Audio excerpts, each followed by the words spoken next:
Hello, everybody. Welcome back. Today we are talking about thinking and a little bit about cognitive heuristics and biases that affect the way that we think. So, we're going to start with the dual processing model that says that there's two ways that we go about thinking and kind of solving problems. So, there's system one and system two. System one engages in top down processing. So we know that top down processing is kind of connecting to things that we already know and are exposed to. And kind of like we said, when we process things with top down information, usually we're processing them in a bit of a faster way because we're able to kind of use that connection to our memories and what we already know to, recognize and process what we're seeing and experiencing faster. So, top down, we see here is that kind of shortcut. So it allows us to engage in automatic, kind of effortless processing. And it's all about being efficient. In general, our brains really value efficiency, sometimes at the sake of accuracy. Um, but this is what we use in everyday decision making. So we are connecting to what we already know in our minds, which is good and helps us process things faster and solve problems faster. And we engage in these things called heuristics, which I'm going to talk about, which are kind of like mental shortcuts that help us solve things and figure out things faster. But again, we said the other day that sometimes our memories and what we have is not the most reliable. So when we're engaging with previous memories and things to solve new problems, then that can be an issue, and that sometimes maybe we're not solving them the most accurately.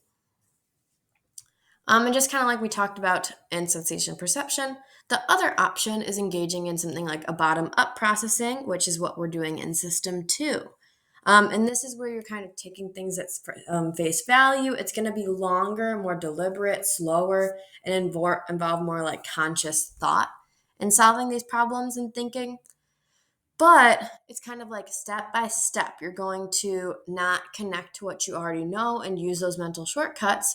But you're more going to do it in a very deliberate fashion to make sure you are thinking through every possible scenario, following the directions, and taking that step by step approach to ensure that you are getting the correct answer and things like that.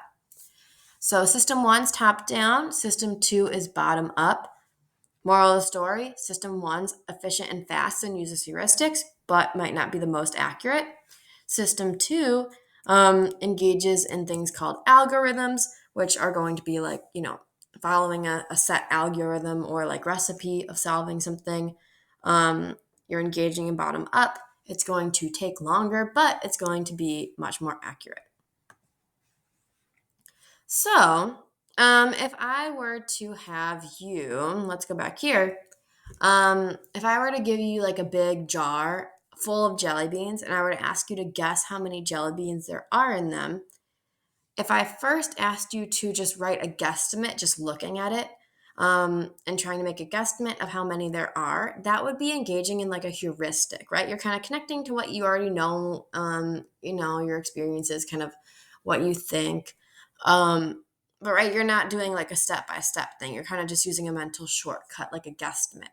So that would be system one, top down processing. Now, if you were to pour them out of the jar and count them one by one, that would be engaging in an algorithm in system two, bottom up processing. Right, so this is how that works in terms of solving problems and making decisions.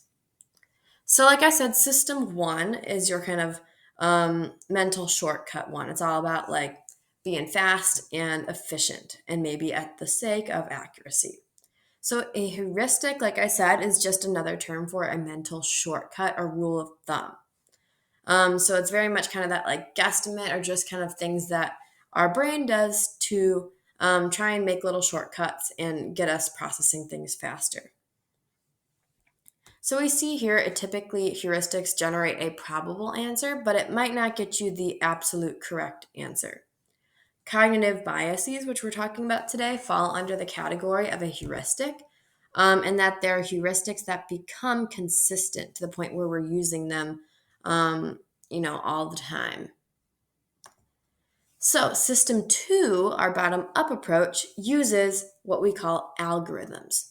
So, rather than using a heuristic where you're kind of doing a guesstimate, like a mental rule of thumb, shortcut, algorithms, we know, like what you do in math with the quadratic formula and Pythagorean theorem, if you follow these set of instructions, these procedures, you're going to get the correct answer all the time if you follow it right. So it's going to take longer, right? You have to plug everything in, do the whole thing, count it out, but you're going to get an accurate, correct answer. It's a foolproof method. So it's more time consuming, but it's going to be more precise and have that correct answer. Thinking of like a recipe too is a good example of this. If you follow your recipe step by step, you should be good to go. So, an example that psychologists typically give to differentiate between these two of heuristics and algorithms would be the example of losing your keys. So, if you lost your keys, your AirPod, whatever it be, you might first resort to a heuristic, right? Because you don't want to spend a ton of time looking for them. You're just gonna like do like a quick shortcut method to try and find them. So, you'll probably go and look for the last place that you had them, right? That's a heuristic because it's not like a surefire way to find it. You don't know for sure it's there, but it's kind of like a mental shortcut and it might help you find them. But then if they aren't there where you think they were in the last place, you might engage in an algorithm if you try multiple things and it doesn't work, in which you'll just look every single place, retrace your full steps of every single place that could have been. Right? Eventually, if you do that algorithm, unless someone took your keys, right, you're going to find them. So that's kind of an example to differentiate them. And like I said, cognitive biases are heuristics that become consistent to the point where, these are bad things. It's kind of that systemic error in thinking that's impacting our choices. So it's a cognitive heuristic that we apply too much to the point where it's like causing errors in our thinking and judgment. So we're going to go over several biases and heuristics. And then you guys are going to do a little game where I give you scenarios and you have to say which bias or heuristic it is. So the first one, this is one that, oh my gosh, so relevant. Confirmation bias. So this is the tendency to process information by looking for or interpreting information that's consistent with what you already believe. So, I mean, politics, especially with how divisive things are right now, politics are rampant with confirmation bias, right? If you already support like the Republican Party, you're probably going to only look at things that support the Republican Party, like watching Fox News. If you already support the Democratic Party, you're probably going to look at things that only support the Democrat Party and sing their praises. So you're probably just going to be looking at CNN, right? Most of the time we only look at things that confirm our beliefs and we don't naturally, right, this is kind of a mental thing that we do. We don't like to look at information that goes against them. TikTok is a great example of confirmation bias a little bit, in that the algorithm is only giving you typically things that you're already believing or interested in, so it's kind of perpetuating confirmation bias in a way. Anchoring bias is the idea that sometimes we rely too heavily on the first piece of information that we're given, and this is kind of mainly when it comes to making decisions.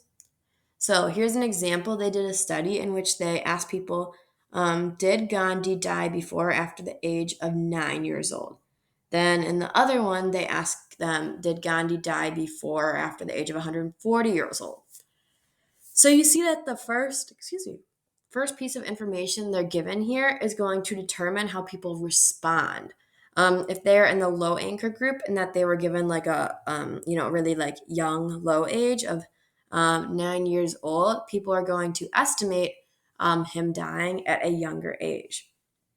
If they were in the high anchor group and given a really, old age, they're more likely to estimate him dying at an older age. So it's showing that the first piece of information that you're given is really influencing how you're going to make a decision or like answer something. Now, availability heuristic, this is another one that we see all the time. So this is when we make judgments about the likelihood of an event taking place based on how easily an example or instance or case comes to mind.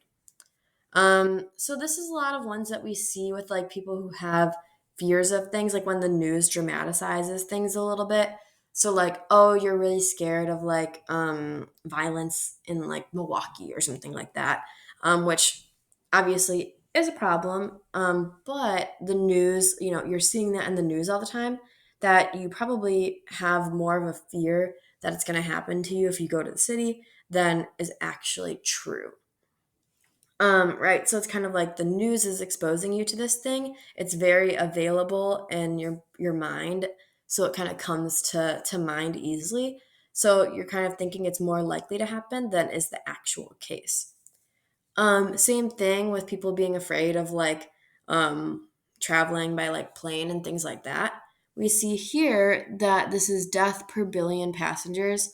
Um, and we see here that planes have like the least amount of deaths actually out of like all these forms of transportation. But what are people usually most afraid of? Are planes, right? And that's because if a plane crash happens, it's like big, big news. So it's kind of easily available and readily available in your mind. So that's an example of that availability heuristic, right? It's really easily accessible. So you think it's more likely to happen than it actually is. Okay. Yeah, so here's another one. This is again, like people are very afraid. Like I know at least my mom was very afraid of me. Not very afraid, but like a smidge worried about when I went to Europe in college, and that there was like around the time where more terror attacks were occurring. But right, you see here your odds of being in a terror attack are much less than being in like an automobile accident. But right, is she worried about that? No.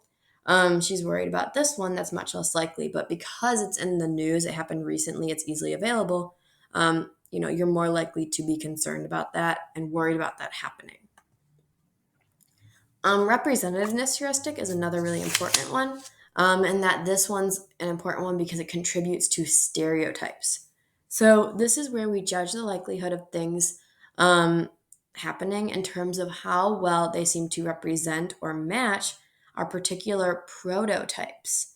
Um, so this is one that's very stereotypy.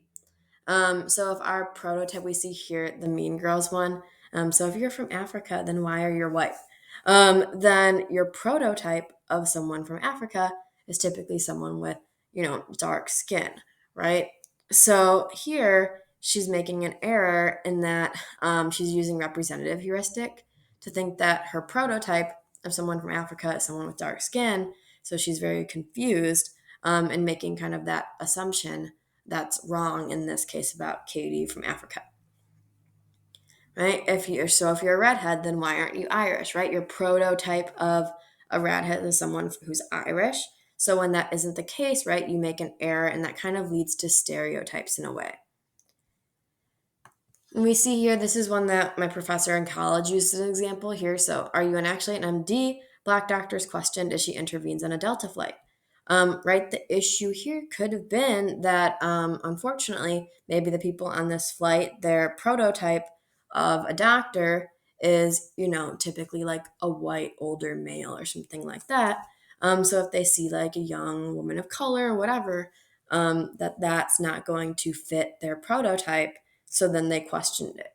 So you can see how this is kind of like the precursor to forming stereotypes and things like that. So it's again connected to schemas, prototypes, and all that jazz. So right, you can see how these are all top-down processing, these heuristics, right? They're mental shortcuts, but sometimes they can become problematic if we use them too often. Peak end rule is the idea that sometimes we judge kind of our whole day, our overall experience of something based on how we felt at its peak. So it's kind of most intense emotional point. So for example, right, I have I go through school my whole day and it's overall fine, right? I have great classes, for the most part, everything's good. And then maybe I have like one drama where I had to like write someone up because they did something stupid. The rest of my day was totally fine. But because of this one moment that was like more emotional, I kind of like judged my whole day as bad when that wasn't accurate. So that is peak end rule. You're kind of basing it off of that most intense emotional experience rather than like the overall day. And this works for both pleasant and unpleasant. So if you had a really, really amazing experience and the rest of your day was like meh, you might say that your day was great, right? So that's kind of how that works. Then we have optimism bias. So this is a cognitive bias that causes a person to believe that they are at less risk of experiencing a negative event as compared to other people. So I gave the example of like, right, COVID, like we're kind of young. We're like, oh no, like, not me. That's not happened to me. Like, Um, Same thing, like a lot of young people engaging in like naughty behaviors of using like cigarettes and vapes and all that, knowing that, it could potentially lead to damage to our lungs and things later on. But right, optimism bias, like, no, like that's not going to happen to me, like you think you're at less risk of experiencing a negative event than other people. And this is very true to adolescence, right? It's like something called adolescent invincibility, actually, right? Like, no, that's not going to happen to me. I'm fine. I'm very much this way with sunscreen. Like, I'm bad at wearing sunscreen. I tan. Um, so I'm a little bit that same way. Like, well, that's not going to happen to me. Like, I'll be fine, right? Um, Then we've got illusory correlation, and this is what we see back in our unit one with research methods and all that jazz. So when you perceive a relationship between two variables that are not in fact correlated. So I mean the vaccines and autism one is kind of a famous one here of illusory correlation. Um, my example is that like there's been a couple times where just fluke things where like there's this restaurant that my roommate and I like to go to, and like two times we went and like we both had like car troubles for some reason when we went. So now it's right, like, oh, every time someone in our household goes to beans and barley we have car troubles. Right, that's not the case. Right, that's an illusory correlation. Right, so perceiving a relationship between two things that are not in fact correlated. Okay, overconfidence, right? We talked about this. This was on Unit 1 test. So, tendency to overestimate the accuracy of our knowledge and judgments, right? So, you think that you know everything going to your test, and in fact, you don't, right? We see this all the time. This cow thought that they were good to jump over, and in fact, they weren't, right? Overconfidence. And then finally, we're going to end with belief, or no, sorry, a couple more. Belief perseverance. This is the tendency for people to hold on to their beliefs despite being provided with evidence that disproves them and discredits them. So, I mean, you see this all the time with like conspiracy theories and cults and things like that, where like you're given plenty of evidence to show, like, no, this isn't the case, right? Like flat earthers, like, here's all the evidence that says the earth isn't flat, but they continue to believe despite that. um, and we see like plenty of examples of this, right? 85% of students fail a test, but the teacher still thinks the test was easy. Like clearly it wasn't. They're given evidence that it isn't, but they're still thinking that. The refs review play and decide a touchdown doesn't count, but the fans still don't believe that the touchdown, or still believe the touchdown was good, right? So again, um, belief perseverance all over the place here. We just don't like to be wrong, right? It's not fun. So you're going to hold on to your beliefs as true despite being proven wrong and given evidence to the contrary. Just a quick note, difference between belief perseverance and confirmation bias, very similar. But confirmation bias is when you're looking for information that supports what you already believe. Whereas belief perseverance is when you're given evidence that goes against what you believe, but you still continue to believe it despite that information you're given.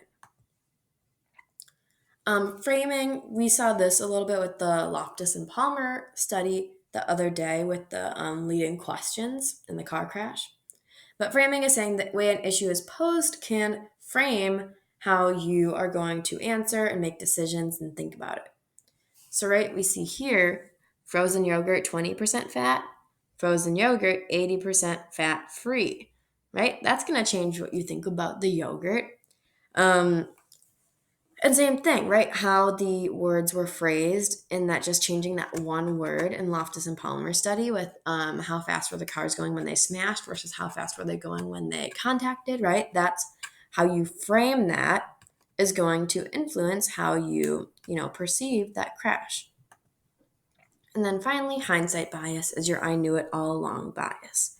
So this is the tendency to believe after learning an outcome that you would have foreseen it and knew about it all along, right? So you see this with like little um, armchair like sports people the next day and all that, right? I always knew blank was going to win the Super Bowl. I always knew blank was gonna beat this other team. I always knew blank was gonna win the election.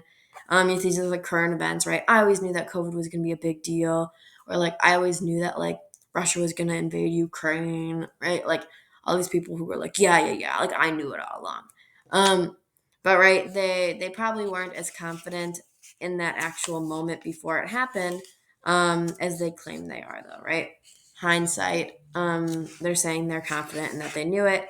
In the actual moment, they probably weren't as confident in it as they say they are now. So there you go. Again, to summarize, dual processing, system one, you're using heuristics, and then all those biases we talked about are those heuristic shortcuts that are kind of taken to the max and applied too often. And then system two is that bottom up using algorithms, those step-by-step processes of solving a problem, which will be more accurate, but again, slower. So our brain likes to default to top down sometimes in your system one. All right.